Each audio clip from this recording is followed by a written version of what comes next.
Moikka, mä oon Eevi. Ja mä ajattelin tulla kertoa, miksi just sun kannattaisi lähteä hyppiin nyt munkaan.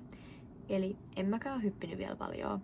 Kesä on vasta alkanut ja nyt mullakin on aikaa. Ja sä voit lähteä sitten, kun sulla on semmonen hetki. Mutta oikeesti ainoa mitä sä tarvit on hyppynaru. Ja kuten huomaat, toi menee aika pieneen tilaan. Sitä on aika helppo kantaa minne ikinä meetkin. Mullakin toi on ollut mukana laivalla esimerkiksi. Eli kyllä kaikkialta löytyy semmonen paikka, missä voi hyppiä. Tietty alustalle on silleen merkitystä, että ei esim. Asfaltilla ole kovin kiva hyppiä ja urheilukenttä soveltuu tosi hyvin, mutta niitäkin on tosi monessa paikkaa. Tää on hyväksi koordinaatiolle ja auttaa siihen, aktivoi aivoja ja nostaa sykettä. Plus tää on just aika helppo ja hauska tapa liikkua.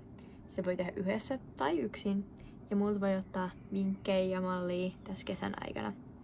Elikkä toivottavasti mahdollisimman moni teistä nyt innostuisi munkaan tulee tekemään näitä.